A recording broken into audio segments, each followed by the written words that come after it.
حميد وقوله الحق وهو أصدق القائلين. بسم الله الرحمن الرحيم. هو الذي بعث في الأميين رسولا صلوات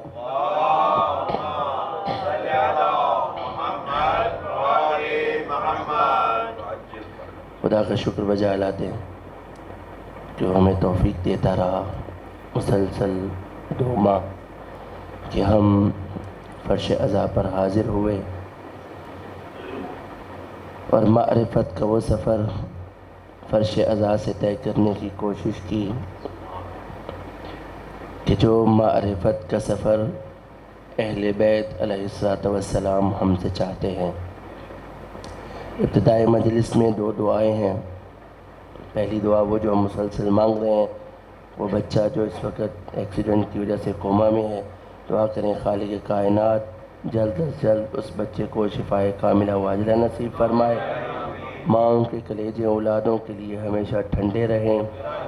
ایک دعا اور ہے، یہ جو شجرہ طیبہ ایک خوبصورت مسجد امام بارگاہ ہمارے سامنے موجود ہے، اس کے پیچھے ایک بہترین عالم دین حجت الاسلام والمسلمین آئے مہدوی جو اس وقت یہاں تو نہیں ہیں، خداوند کریم انہیں طول عمر عطا کرے، لیکن دعا کریں خداوند کریم انہیں صحت والی زندگی عطا فرمائے۔ اپنے اپنے اعمال کی قبولیت کے لیے بآواز بلند صلوات۔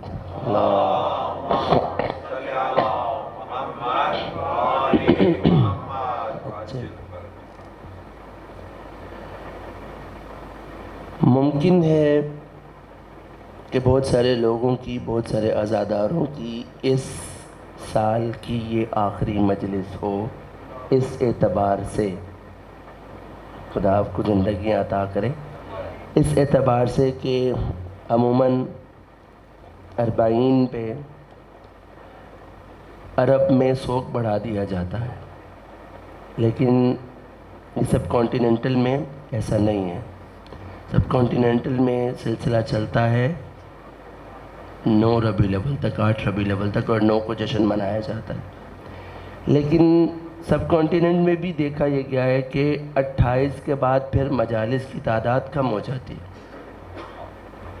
امام حسن عسکری کی شہادت کا سلسلہ ہوتا ہے اور پھر الوداعی پرسہ، اور پھر ہم 9 کو جشن مناتے ہیں۔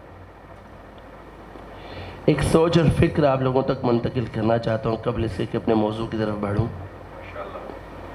کہ ان 2 مہینے 10 دنوں میں ہم نے فرش عزا سے کیا لیا، ہمارا محاصل کیا تھا۔ ہم جو زہرا کے لال کو رونے کے لیے آئے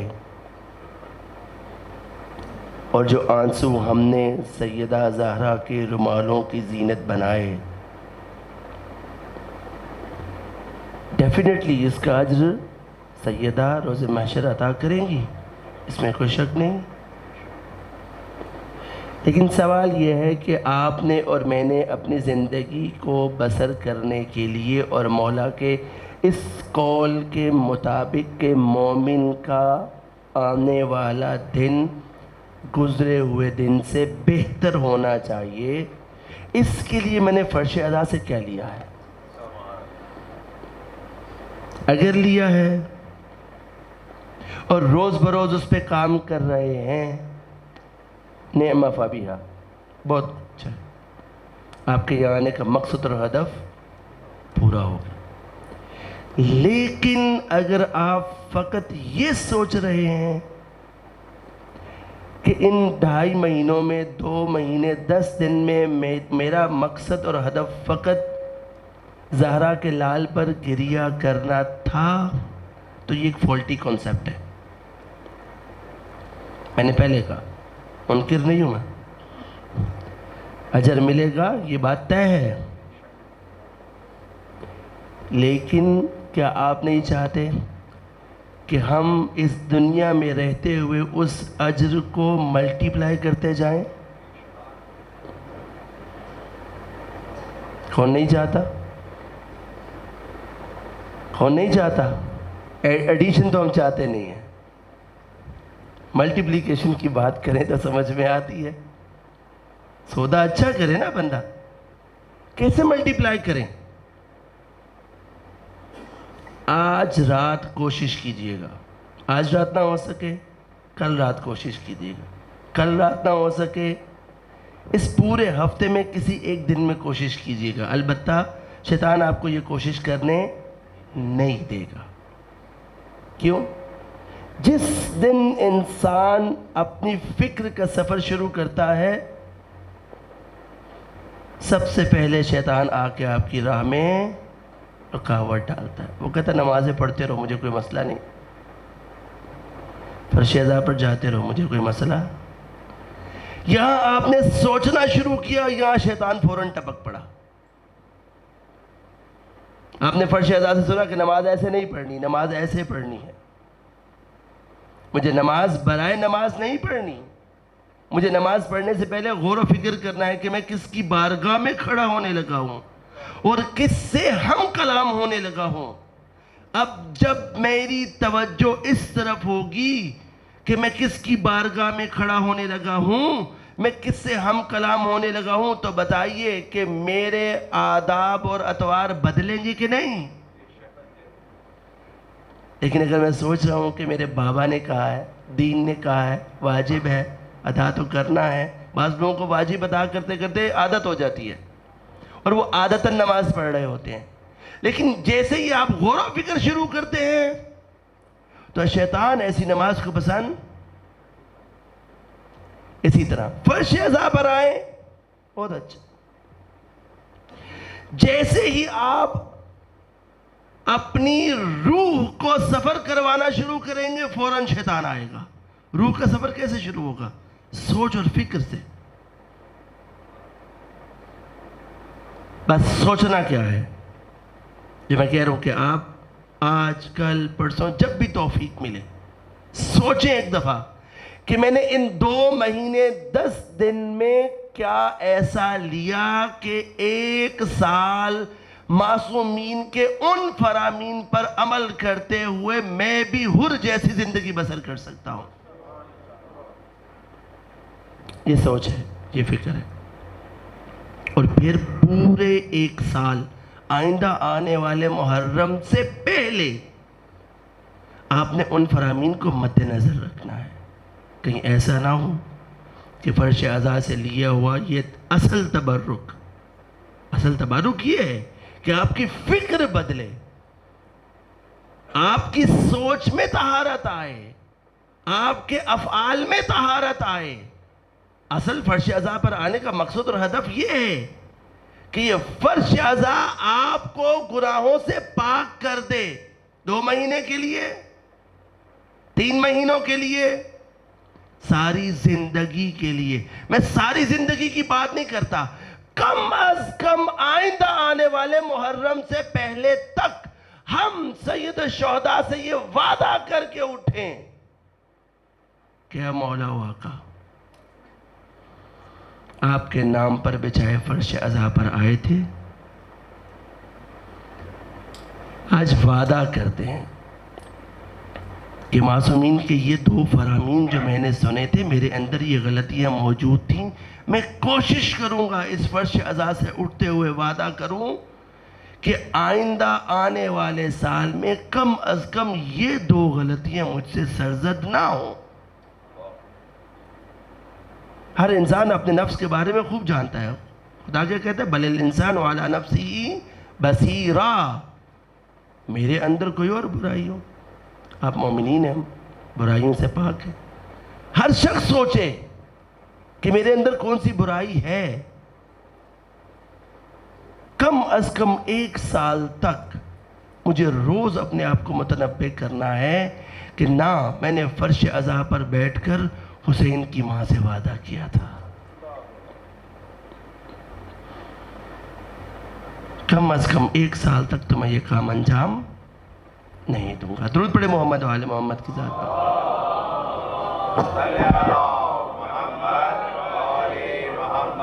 اچھا, اب بڑھی اپنے موضوع کی طرف. میری ستم ظریفی یہ ہے کہ ان 3 دنوں میں ہر روز مجمع چینج ہوتا ہے، وہاں سے چند افراد کے جو پچھلے 2 دنوں سے آ رہے ہیں، لیکن بہرکیف مجھے موضوع کے مطابق بول رہے ہیں۔ اول دن میں جس موضوع پر گفتگو کی تھی وہ صبر تھا، صبر اور اس کے تقاضے، اور صبر کے وہ مراحل میں نے آپ کی سماعتوں کی نظر کیے تھے۔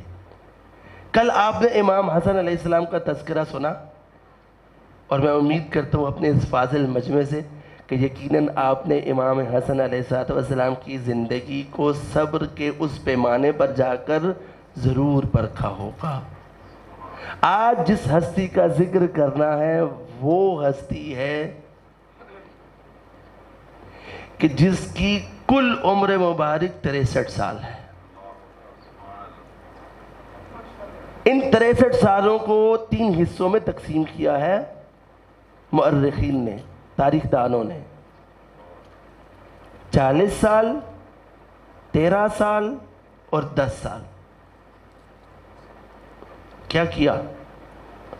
جو آیہ مجیدہ میں نے آپ کے سامنے تلاوت کی، هو الذی بعث فی الامیین رسولا،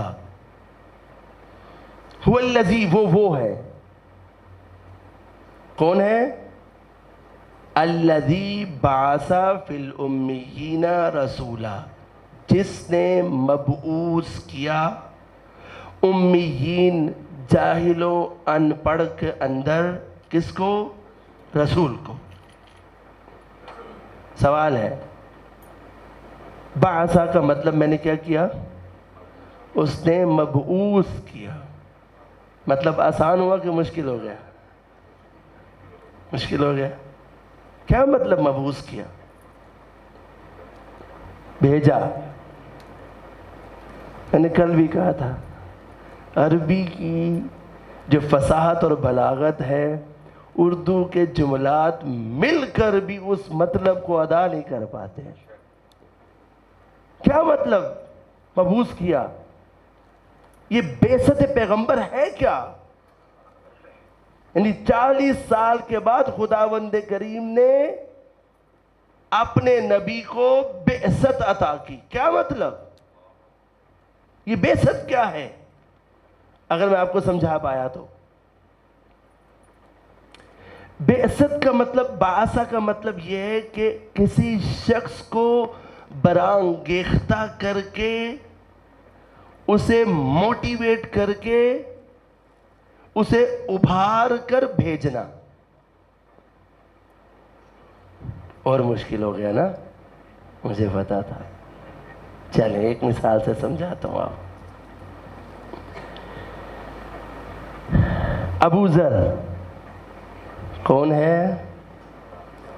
ایسا سچا صحابی کہ رسول خدا کہتے ہیں آسمان نے کسی ایسے سچے پر سایہ ہی نہیں کیا کہ اتنا سچا ابو ذر جیسا ہو۔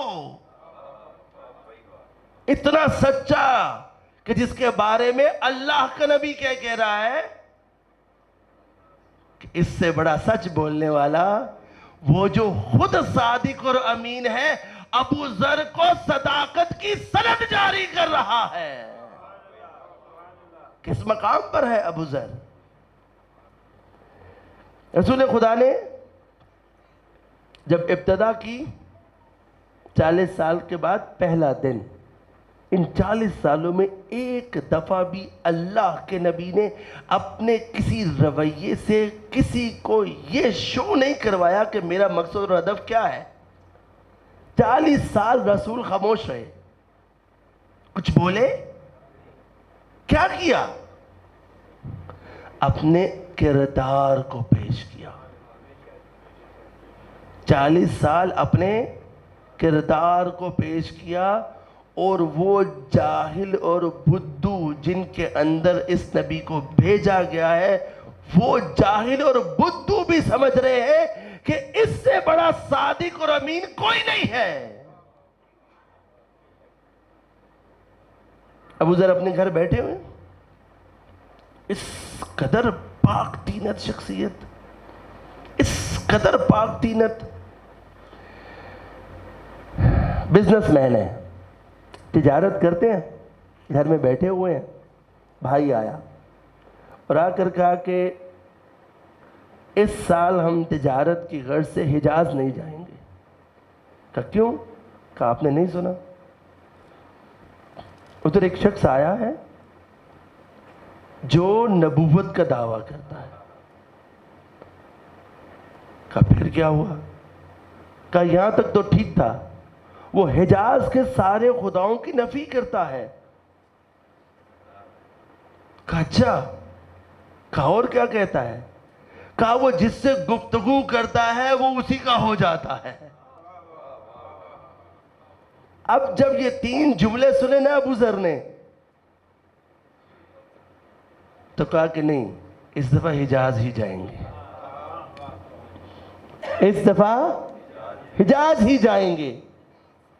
کہا کہ میں تو تیرے سے اتفاق نہیں کرتا. کہا ٹھیک ہے. سامان اٹھایا، سواری لی، سیدھا حجاز. اب جب پہنچے تو سب سے پہلے حجاز کی سرزمین پر جس شخصیت سے ملاقات ہوئی وہ اللہ کا شیر علی ابن ابی طالب ہے. آ کر کہا کہ میں ایک شخصیت کو ڈھونڈتا ہوا یہاں پہنچا ہوں، یہ اس کے خد و خال ہیں، یہ اس کے بارے میں سن رکھا ہے، کیا تم اس تک پہنچا سکتے ہو؟ ہاں.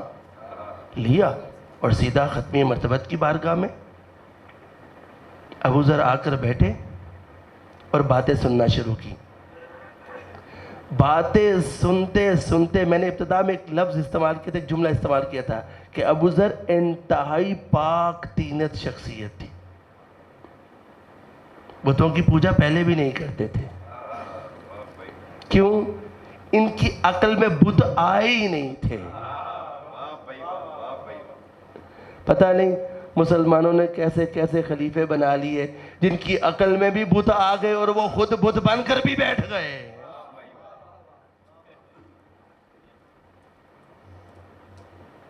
باتیں سنتے گئے.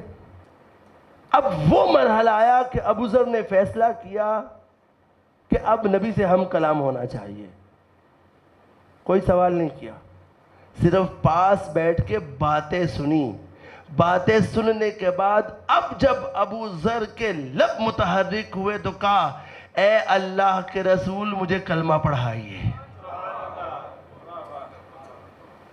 ابو ذر نے ہاتھ آگے بڑھایا، اللہ کے نبی نے کلمہ پڑھایا. ابو ذر نے کلمہ پڑھا. کلمہ پڑھنے کے بعد اب نبی سے مخاطب ہوئے، اے اللہ کے نبی مجھے اجازت دیجئے کہ میں تھوڑی دیر بعد اب آپ کی طرف پلٹوں گا، کہیں واقعے میں نہ کھو جائیے گا. ذہن میں ہے نا بعثت؟ میں آپ کو کیا سمجھا رہا ہوں؟ رسول مبعوث ہوئے. لفظ بعثت کا مطلب کیا ہے؟ اب جب ابو ذر نے یہ جملہ بولا اور نکلے تو فوراً رسول خدا نے علی سے کہا اے علی ابو ذر پر مشکل آنے والی ہے، جا میرے صحابی کا خیال کرنا. ابو ذر آگے آگے، علی ابن ابی طالب پیچھے پیچھے. کیا کیا ابو ذر نے؟ ابو ذر نے خانہ کعبہ کی دیوار کے ساتھ کھڑے ہو کر 4 جملے بولے کہ جو خدا کی وحدانیت پر دلیل تھے. یہ 4 جملے بولے، یہاں سے پتھروں کی بارش ہوئی. ابو ذر لہو لہان ہو کر گر پڑے. علی ابن ابی طالب نے اٹھایا اور رسول خدا کی بارگاہ میں لے کر آئے. اب جب لے کر آئے تو علی ابن ابی طالب ہے اور ابو ذر کے زخم ہے اور پٹی کی جا رہی ہے. سوال کیا ابو ذر کیا ہوا تھا؟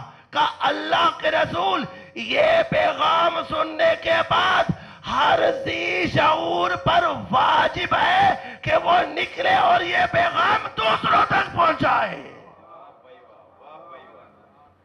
نعرہ تکبیر، اللہ نعرہ رسالت، یا رسول اللہ، نعرہ حیدری، ہائے محمد بلند صلوات. اللہ صلی علی محمد.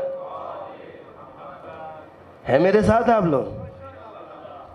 ابو ذر برانگیختہ ہوئے نبی کا پیغام سن کر، موٹیویٹ ہوئے. یہی کام اللہ نے اپنے حبیب کے ساتھ کیا تھا. کیا کیا؟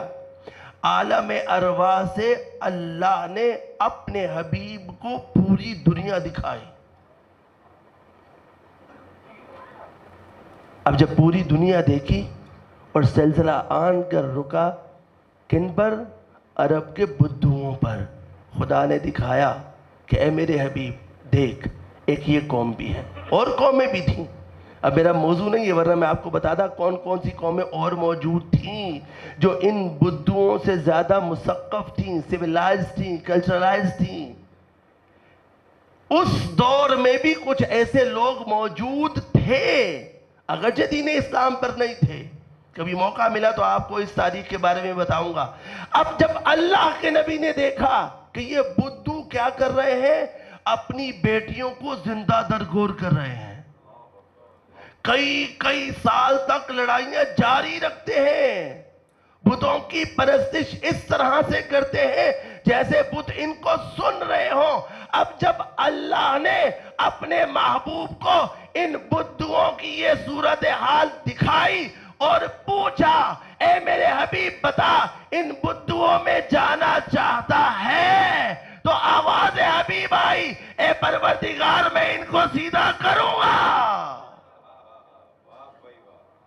اسے کہتے ہیں بعثت.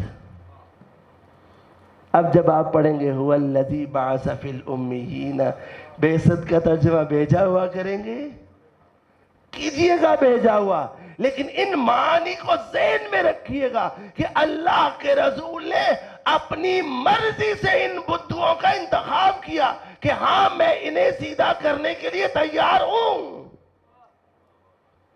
موضوع وہی ہے، موضوع صبر ہی ہے.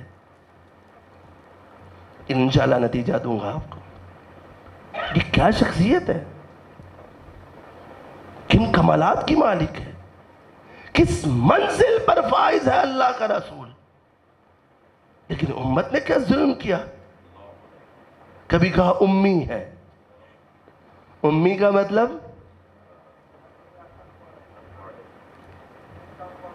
کم پڑھا لکھا، جس کو پڑھنا لکھنا نہیں آتا. کبھی کہا کہ پہلی وحی آئی اور جبرائیل نے کہا اقرا، پڑھ. عقل کے اندو یہ تو بتاؤ کہ جسے پڑھنا نہیں آتا وہ پڑھے گا کیسے؟ نمبر ایک. نمبر دو، اگر میں آپ سے کہوں پڑھو تو کیا خیال ہے؟ آپ جملے کا انتظار کریں گے کہ میں کیا پڑھوں؟ ایسے ہی ہے. جبرائیل وحی لے کر آئے ہیں اقرا بسم ربک الذی خلق. یہی وہی ہے نا، یہی جملہ ہے نا، اور تو کوئی نہیں ہے. جبرائیل کی کیا اوقات ہے کہ وہ آ کے محمد مصطفیٰ سے کہے کہ تو پڑھ. آپ پریشان ہو گئے، مجھے پتا ہے جبرائیل کی گستاخی ہو گئی. ایسے ہی ہے، گستاخی نہیں ہوئی، روایت کے جملے ہیں.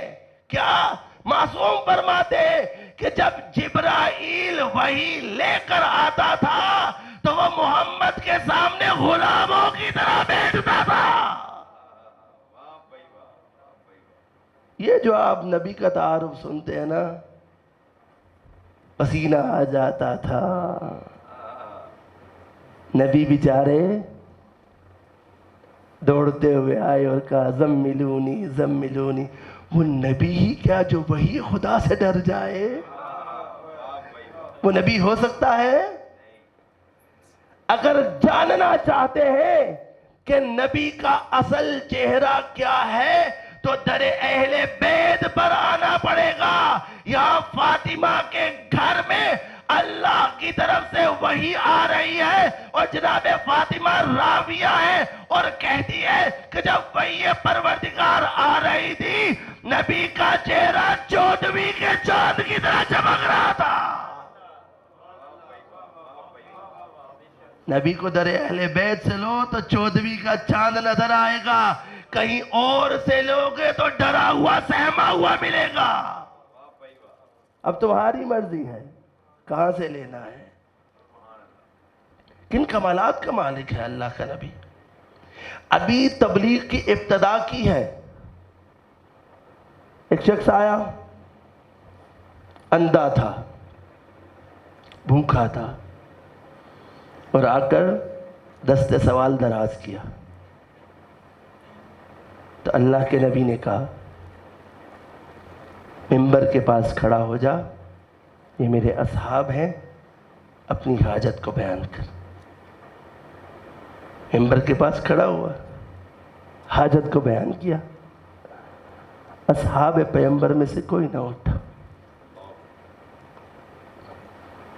اب جب کوئی نہ اٹھا تو اللہ کے نبی نے اپنا امامہ اتارا اور اس کے ہاتھ میں دیا.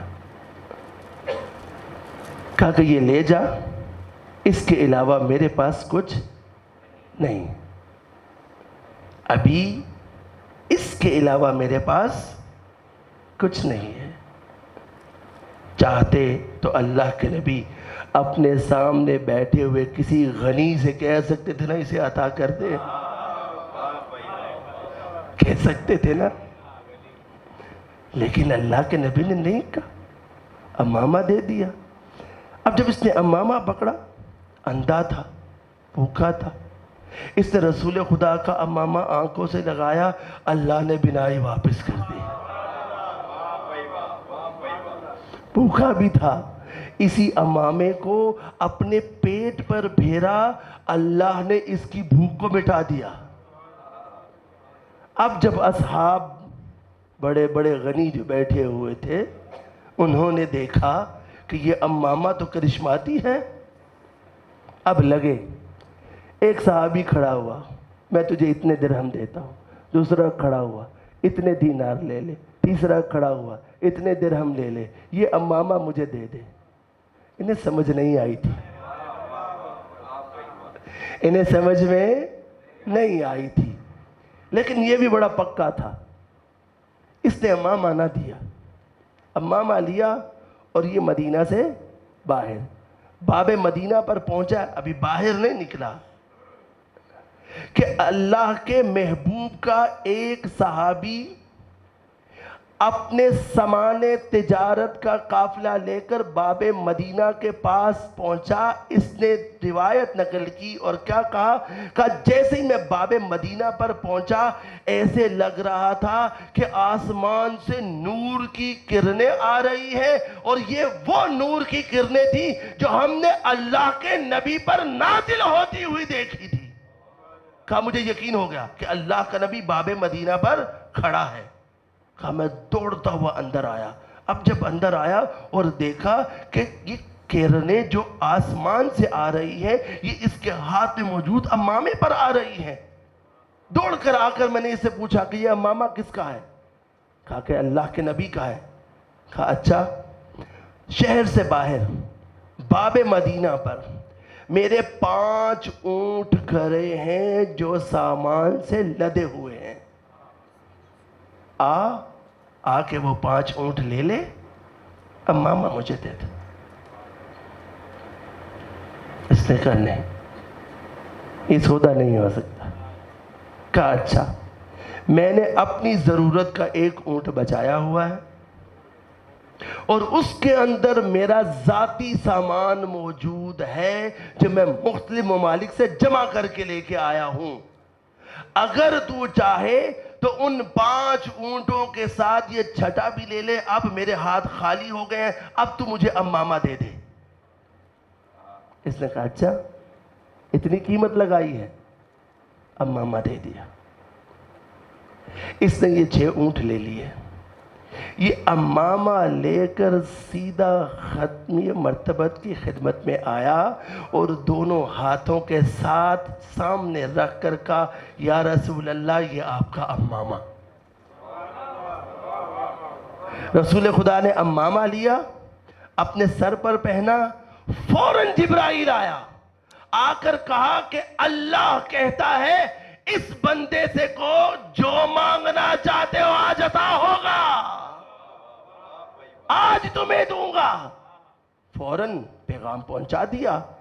کہا کہ اللہ کہتا ہے کہ آج جو مانگنا چاہتے ہو مانگ لو، تمہیں عطا کروں گا۔ اس نے اپنے دونوں ہاتھوں کو اٹھایا اور ہاتھ اٹھا کر دعا کیا کہ اے پروردگار میری زندگی کے تمام گناہوں کو بخش دے اور مجھے جنت میں عالی مقام عطا کر۔ یہاں یہ دعا مکمل ہوئی، یہاں جبرائیل واپس آیا اور آ کر اللہ کے حبیب سے کہا اللہ کہتا ہے اس دعا مانگنے والے سے پوچھ تو نے اتنا بخل کیوں کیا ہے؟ تو نے اتنا بخل کیوں کیا ہے؟ کہا یا رسول اللہ میں نے اپنی دین اور دنیا سنوار لی، اب اور کیا چاہیے تھا؟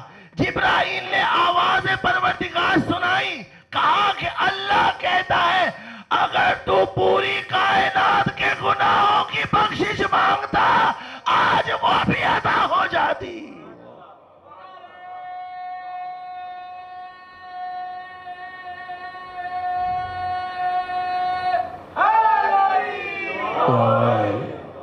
محمد وآل محمد بلندتر صلوات۔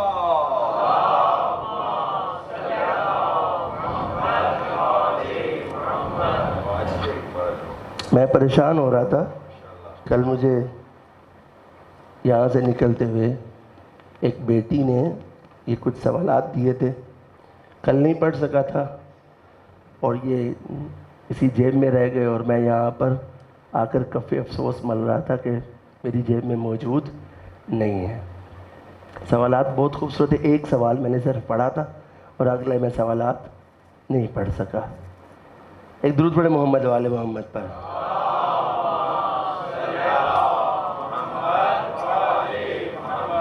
پہلا سوال بیٹی نے کیا کہ ہم لوگ ہر جگہ پر رسول خدا کو امیر المومنین سے کیوں جوڑ دیتے ہیں؟ نمبر 2، اگر ممکن ہو کل رسول خدا کی تاریخ بھی بیان کیجئے گا۔ نمبر 3، رسول خدا نے کیا کبھی اپنی زندگی میں کسی کو گالی دی؟ اگر نہیں تو علماء کیوں بیان کرتے ہیں؟ اگر ہاں تو کیا وجہ تھی کہ اتنے با اخلاق نبی کو گالی دینا پڑی؟ اگر آپ میرے سوالات کے جواب دے سکیں تو شکر گزار ہوں گی۔ محمد بلند صلوات۔ اللہ صلی اللہ علیہ۔ بیٹی نے ایک سوال بڑا خوبصورت کیا ہے، سوال سارے ہی اچھے ہیں۔ اصل مسئلہ یہ ہے کہ ہمارے بچے پڑھائیوں کی وجہ سے فرش اعضاء سے دور ہو گئے ہیں، اور خصوصاً میرے او اے لیولز کے بچے جب وہ جا کر اسلامیات پڑھتے ہیں فرخندہ نور کی تو اور بھی پریشان ہو جاتے ہیں۔ وہ کہتے ہیں کہ یہ کیا بھائی؟ تو اس بچی کا یہ سوال کرنا جائز ہے۔ چلیں روایات سے جواب نہیں دیتا، یہ قرآن کی طرف سفر کرتے ہیں۔ خداوند کریم قرآن میں ارشاد فرماتا ہے وَاسْأَلْهُمْ مَنْ أَرْسَلْنَا مِنْ قَبْلِكَ رُسُلْنَا۔ اے حبیب آپ ان انبیاء سے سوال کیجئے جو آپ سے ماقبل گزر گئے۔ توجہ کیجئے گا، آئیے آپ کو بتاؤں، ہم علی کو نہیں جوڑتے، اللہ جوڑتا ہے۔ اللہ نے یہ تسلسل برقرار رکھا ہے۔ بتائیے پہلے نبی کون آئے؟ آدم علیہ السلام۔ آخری نبی کون آئے؟ حضرت محمد مصطفیٰ صلی اللہ علیہ وآلہ وسلم۔ صلی علی محمد وآل محمد۔ یہ بات طے ہے کہ سرکار ختمی مرتبت سے پہلے 1,24,000 انبیاء گزر گئے، لیکن خدا قرآن کی اس آیت میں کیا کہہ رہا ہے؟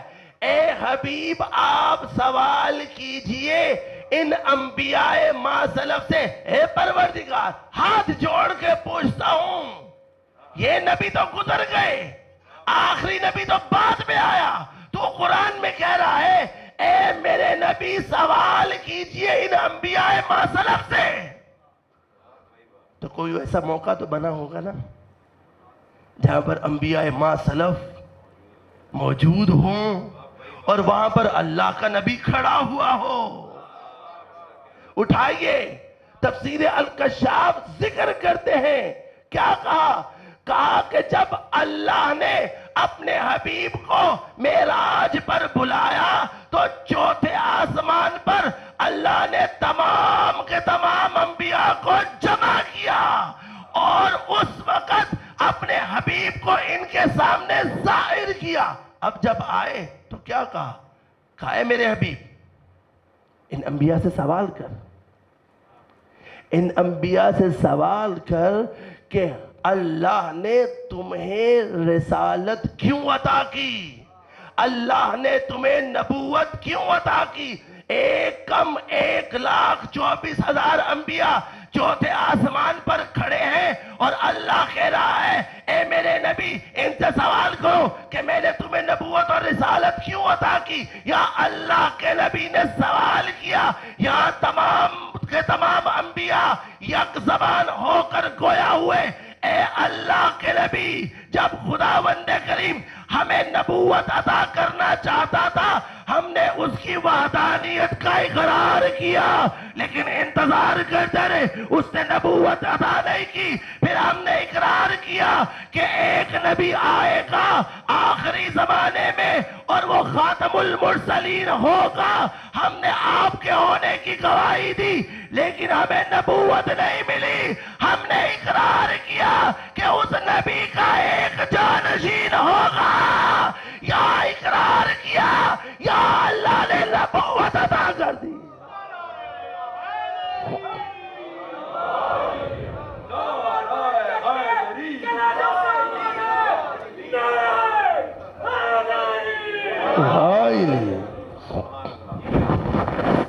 ہم نہیں چھوڑتے علی کو، پروردگار چھوڑ رہا ہے، ہماری کیا اوقات ہے.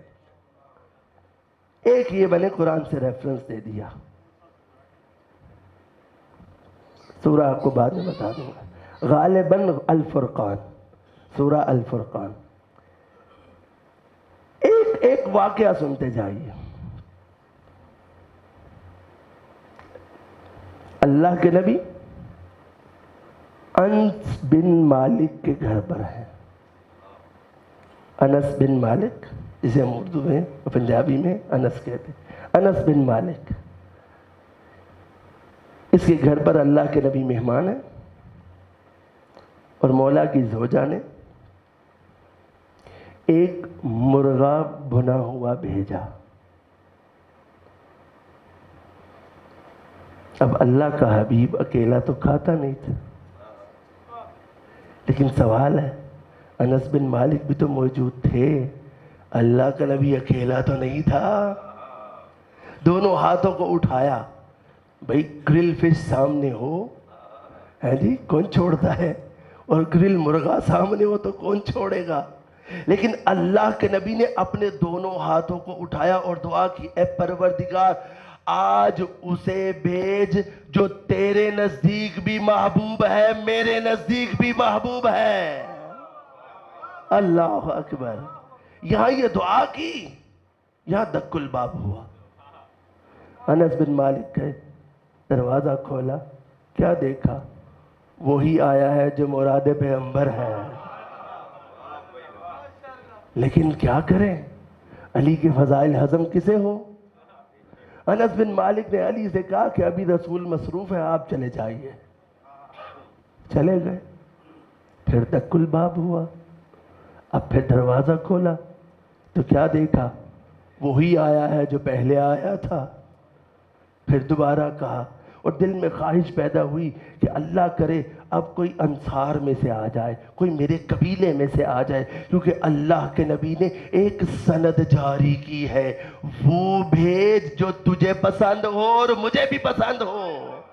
اب جب تیسری دفعہ دق الباب ہوا اور انس بن مالک دروازے پر گئے، دروازہ کھولا، علی ابن ابی طالب کا چہرہ دیکھا، دروازہ بند کرنا چاہتے تھے، پیچھے سے پیغمبر کی آواز آئی اے انس یاد رکھ جتنی دفعہ بھی آئے گا آج علی آئے گا. اللہ اکبر. یا علی آج علی آئے گا، علی کے علاوہ کوئی نہیں آئے گا. اللہ اکبر. بیٹی نے ایک سوال یہ کیا کہ رسول خدا نے گالی دی یا نہیں؟ کیا خیال ہے؟ دی کہ نہ دی؟ بتائیے. ابھی میں سناؤں گا تو آپ کہیں گے دی.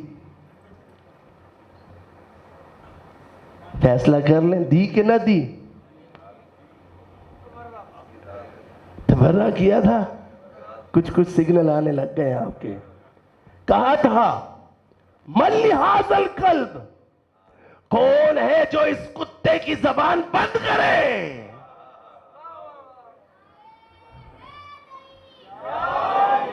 کون ہے؟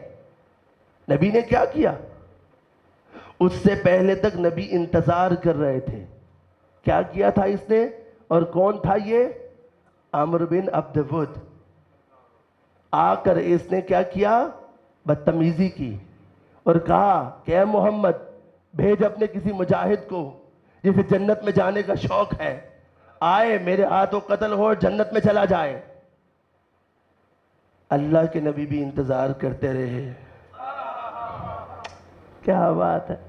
اللہ کے نبی بھی انتظار کرتے رہے کہ کوئی مرد ہو تو اٹھے. روایت کہتی ہے علی اٹھے، نبی نے بٹھا دیا، موقع دیا. دوسری دفعہ بھی اٹھے پھر بٹھا دیا، تیسری دفعہ بھی اٹھے پھر بٹھا دیا. اب اس نے دوبارہ بدتمیزی کی. اے محمد اگر تیرے پاس کوئی نہیں تو تو میدان میں آ جا. اور یہ کہنے کے بعد اس نے سرکار ختمی مرتبت کے خیمے کو چیرا اپنے نیزے سے. اب جب یہ گستاخی کی تو پیغمبر نے کہا من لہذا القلب، کون ہے جو اس کتے کی زبان بند کرے؟ کیا نبی نے گالی دی؟ نہیں. نبی یہ پیغام دینا چاہتے تھے اگر کوئی نبی کے دروازے پر آئے اور آ کر گستاخی کرے تو یاد رکھنا سامنے انسان ہوگا، باطن میں کتا ہوگا.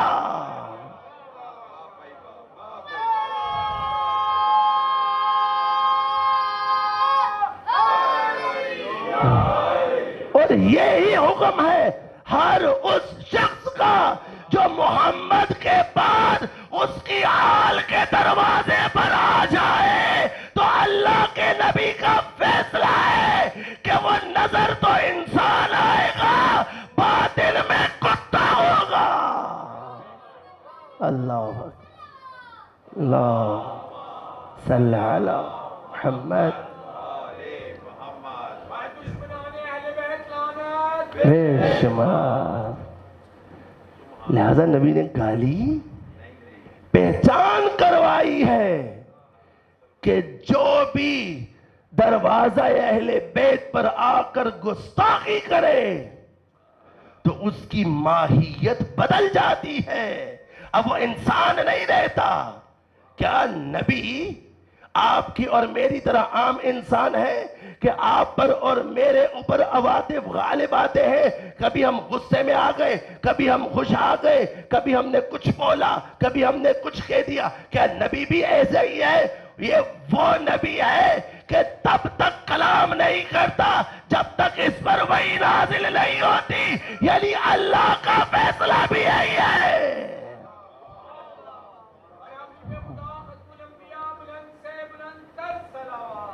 اللہ صلی علی محمد وآلہ.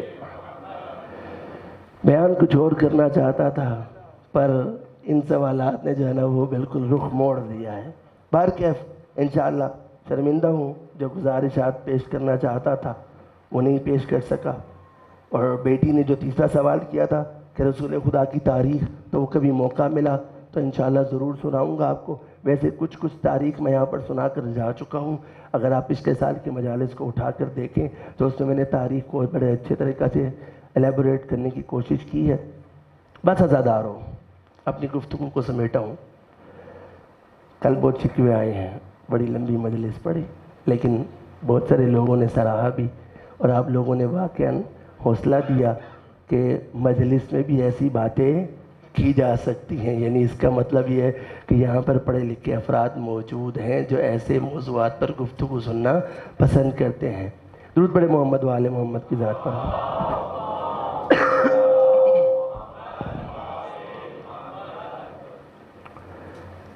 ایک واقعہ ہے جسے ہمارے ممبر سے نقل کیا جاتا ہے اس طرح سے کہ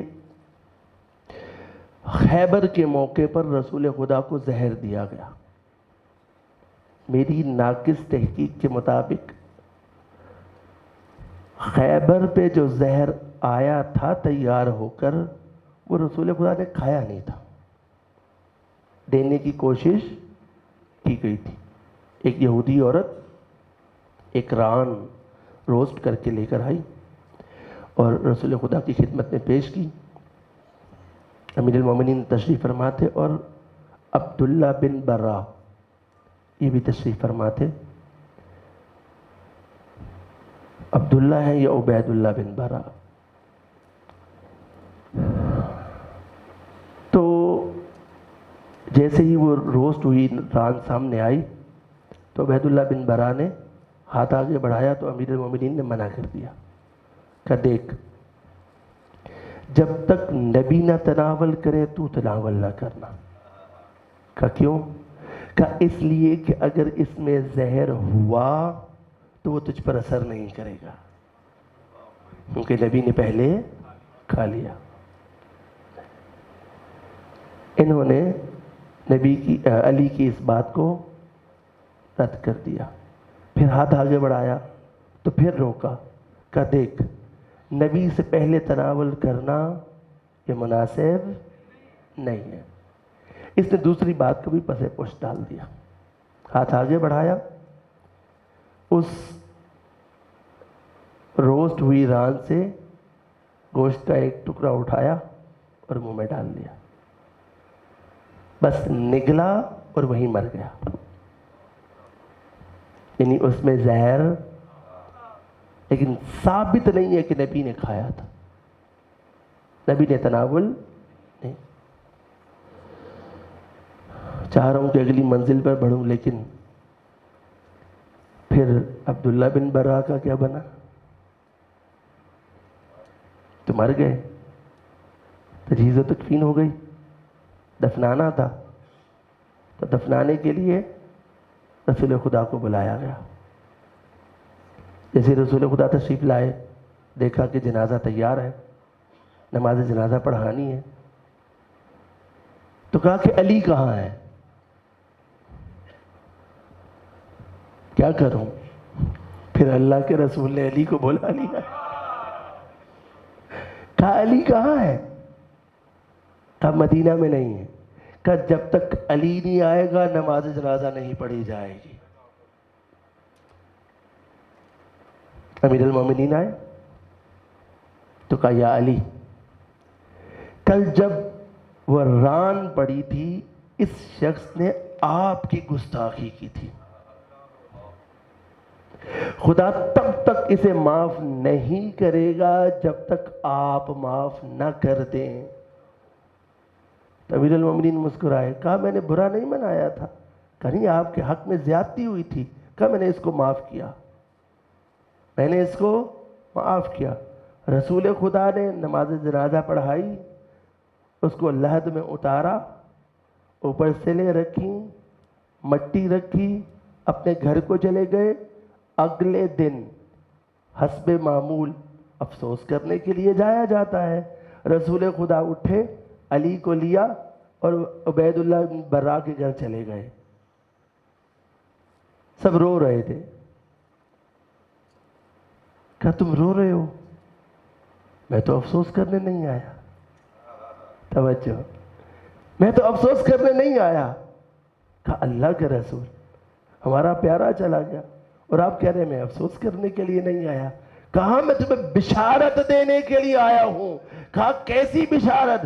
کہا جب اللہ نے برا کی اس میت پہ، توجہ میری طرف، اس میت پہ تب تب تک فرشتوں کو نازل نہیں کیا جب تک کہ علی نے معاف نہیں کر دیا. یہ دنیا میں عطا کیا.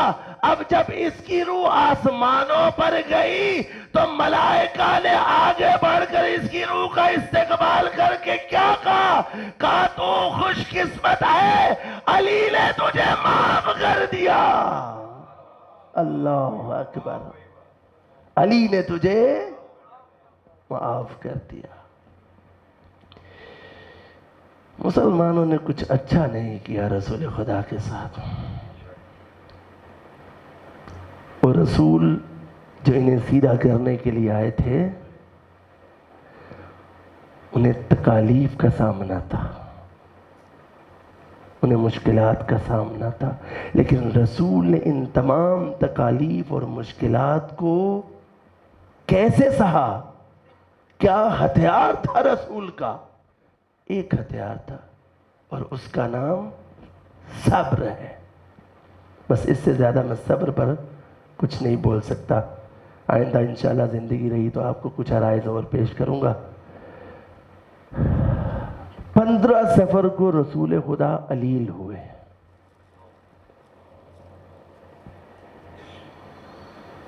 رسول خدا شہید ہیں, تبھی موت نہیں مرے.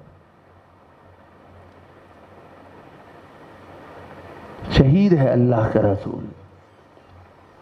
15 سفر کو رسول خدا کی طبیعت ناساز ہوئی. سوال ہے مسلمانوں سے, بتاؤ کہ وہ اللہ کا رسول جو 71 دن پہلے علی ابن ابی طالب کو اپنے دونوں ہاتھوں سے بلند کر کے مقام غدیر پر من کنت مولا کہہ رہا تھا, 71 دن بعد اسے کیا ہوا کہ اتنے ضعیف ہو گئے کہ اب نماز پڑھانے کے لیے نہیں جا سکتے. کیا کیا رسول کے ساتھ؟ اور یہی سوال فاطمہ زہرا کے بارے میں ہے کہ رسول کی یہ بیٹی کہ جو اپنے بابا کے دور میں ایسی ہنستی کھیلتی تھی کہ کبھی اس پر کوئی بیماری نہیں آئی, کیا ہوا بابا کے جانے کے بعد کہ یہ بیٹی رو رو کر کہتی تھی سبت علی مصائب لو انہا. وہ کون سے مصائب تھے جو اس بیٹی پر آئے؟ رسول خدا نے 19 سفر کو اپنے تمام نواسوں کو جمع کیا. علی ابن ابی طالب کو بلا, بیٹی کو بلایا اور وصیتیں کرنا شروع کی اور کہا کہ بیٹی تیرے بابا کے جانے کا وقت قریب آ گیا ہے. اب تیرا بابا زیادہ دیر زندہ نہیں رہے گا. حسن کو بلایا اور حسن کے جگر کے بوسے لینا شروع کر دیے. حسین کو بلایا اور حسین کے حلقوم کے بوسے لینا شروع کیے. اپنی بیٹی کو بلایا اور بیٹی کے سر پر بوسے دینا شروع کر دیے. امیر المؤمنین کو بلایا اور امیر المؤمنین کے سر پر بوسے دینا شروع کر دیے اور کہا کہ حسن اور حسین کو میرے سینے پر لٹا دو. جب حسن و حسین کو سینے پر لٹا دیا اور رسول خدا دیر تک اپنے نواسوں کو اپنے بیٹوں کو پیار کرتے رہے نا, تو امیر المومنین آگے بڑھے اور کہا یا رسول اللہ آپ تھک گئے ہوں گے. عجیب جملہ کہا علی اب اس کے بعد میں حسین کی خوشبو کہاں پر پاؤں گا؟ اب اس کے بعد میں حسن کی خوشبو کہاں پر پاؤں گا؟ مجھے ان کو پیار کرنے دے اور انہیں میری خوشبو سونگنے دے. نہیں اتارا. دیر تک رسول خدا پیار کرتے رہے. اس کے بعد جبرائیل آیا اور آ کر کہا اللہ کے رسول خدا کہتا ہے کہ میں نے آپ کا 3 چیزوں کے ذریعے امتحان لیا ہے. ان 3 چیزوں میں اب باری آخری چیز کی آ گئی ہے. کہا وہ آخری چیز کیا ہے؟ کہا اللہ کہتا ہے کہ اب آخری امتحان آپ کا آپ کی اولاد کے ذریعے ہوگا. کہا جبرائیل بتا میری اولاد کے ذریعے کیا امتحان ہوگا؟ کہا اللہ کہتا ہے کہ آپ کا بھائی علی قتل کر دیا جائے گا اور اس کا حق غصب کر لیا جائے گا۔ یہ جملہ سنا تو کہا کہ اقبل و اسلم، میں نے قبول کر لیا، میں نے تسلیم کر لیا۔ کہا اچھا اللہ کے رسول، اللہ کہتا ہے کہ آپ کا ایک بیٹا حسن، اسے امت زہر دے دے گی اور اس کا کلیجہ کٹ کٹ کے منہ کے راستے باہر آئے گا۔ اللہ کے رسول نے کہا اقبل و اسلم، میں نے قبول کیا، میں نے تسلیم کیا۔ کہا اللہ کہتا ہے کہ آپ کا بیٹا حسین مدینہ سے دور دشت کربلا میں اکیلا مارا جائے گا، 3 دن تک اس کا لاشا دشت بیاں میں پڑا رہے گا، کوئی دفنانے کے لیے نہیں ہوگا۔ کہا اقبل و اسلم، میں نے تسلیم کر لیا، میں نے قبول کر لیا، لیکن جبرائیل ذرا یہ تو بتا میری بیٹی کے بارے میں اللہ کیا کہتا ہے؟ اب جب سنا تو زاروں کے تار رونے لگے۔ جبرائیل کہہ رہا تھا کہ اللہ کہتا ہے آپ کی بیٹی کے حق کو غصب کیا جائے گا، اس کے گھر کو جلایا جائے گا، اسے تماچا مارا جائے گا۔ اللہ کے رسول نے سنا اور زاروں کی تار رونے لگے۔ میں ہاتھ جوڑ کے عرض کروں گا اے اللہ کے رسول، آپ سن رہے ہیں اور برداشت نہیں کر رہے، ذرا مدینے کی گلیوں میں آئیے، امیر المومنین دیکھ رہے ہیں اور برداشت بھی کر رہے ہیں۔ اجرکم علی اللہ، اجرکم علی اللہ۔ اب جب رسول نے سنا کہ میرے بعد میری بیٹی کے ساتھ یہ سلوک ہوگا تو اور بھی بیٹی سے پیار کرنا شروع کر دیا۔ آخری دن 19 سفر کو رسول خدا اعلان کروایا کہ جاؤ اصحاب کو بتاؤ کہ آج میں مسجد نبوی میں ملاقات کروں گا۔ اللہ کے رسول اٹھے، علی نے سہارا دیا، فضل، حضرت فضل یہ بھی صحابی ہیں، انہوں نے سہارا دیا۔ ان دونوں نے سہارا دیا نبی کو جو حج کرنے کے لیے گئے ہیں۔ جانتے ہیں حجرائے نبی اور منبر کے درمیان کتنا فاصلہ ہے؟ سنو گے کتنی دیر میں نبی وہاں پہنچا؟ اتنا بیمار تھا، زہر کا اثر اتنا سخت تھا کہ اللہ کا نبی 1.5 گھنٹے میں اپنے حجرے سے اپنے منبر تک آیا۔ اب جب آیا تو کیا دیکھا کہ اصحاب جمع ہوئے پڑے ہیں۔ اصحاب سے خطاب کیا، کہا یاد رکھو، یاد رکھو میں تم میں 2 گراں قدر چیزیں چھوڑ کے جا رہا ہوں، ایک اللہ کی کتاب ہے اور دوسرے میرے اہل بیت ہے۔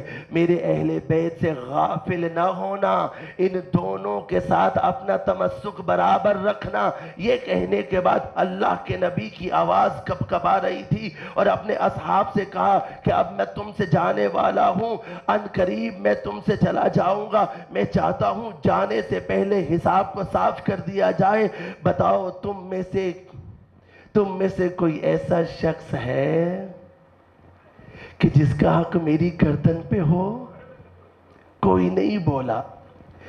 اور مسجد نبوی میں اصحاب سے بری ہوئی مسجد رونے لگ گئے، در و دیوار رونے لگے۔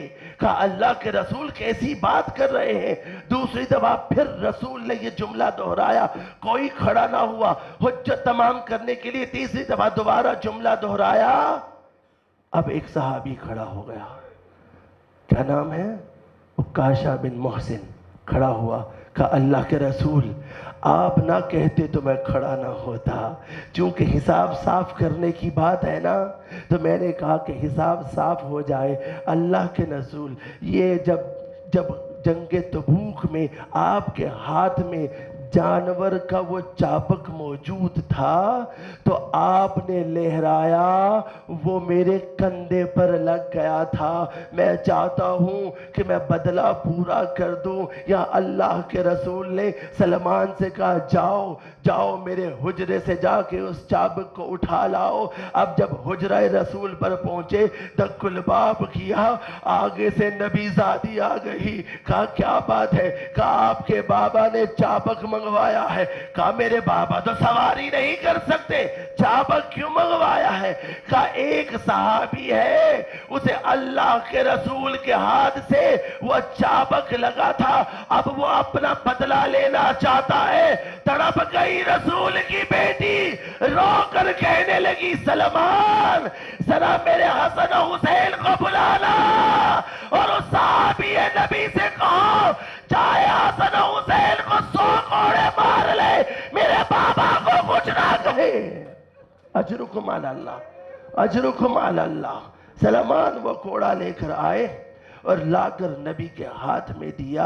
اب جب نبی کے ہاتھ میں آیا تو عکاشہ قریب آیا اور یہ چابک مولا نے اس عکاشہ کے ہاتھ میں دے دیا۔ اب جب ہاتھ میں چابک آیا تو عکاشہ نے کہا یا رسول اللہ، جب آپ نے مجھے تازیانہ مارا تھا تو میرے کندھے پر کوئی کپڑا موجود نہ تھا، آپ بھی اپنے کندھے سے کپڑا ہٹائیے۔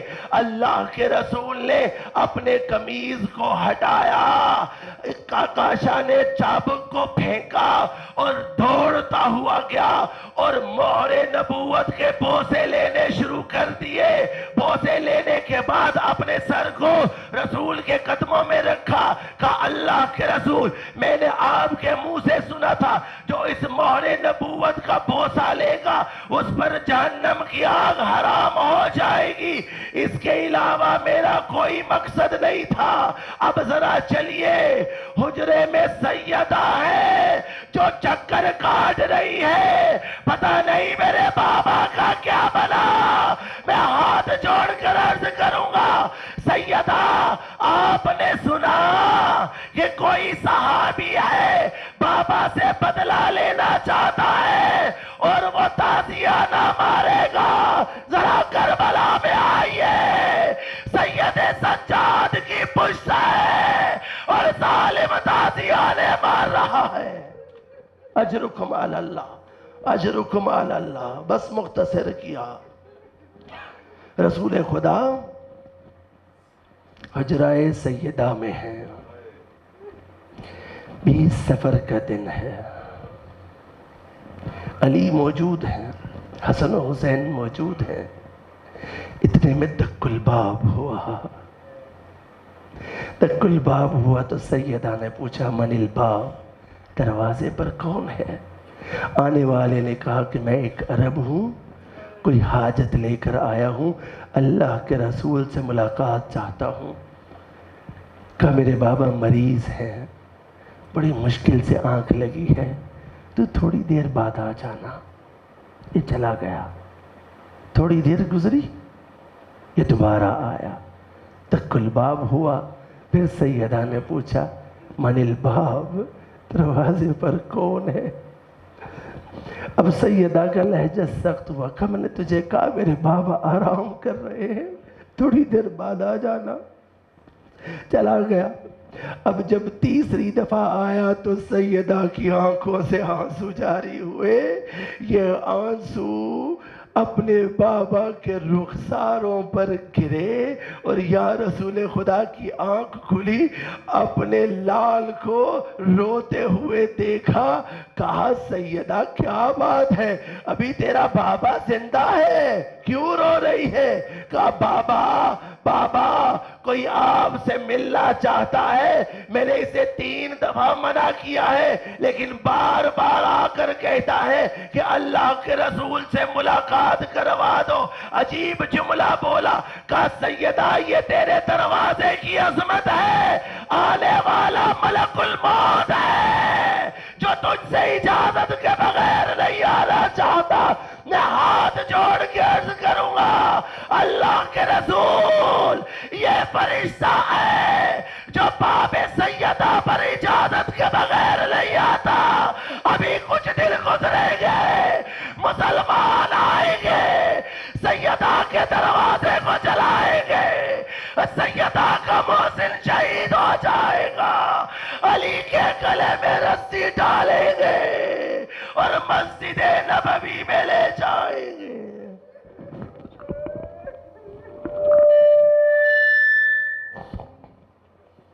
الا ولعنت اللہ علی القوم الظالمین۔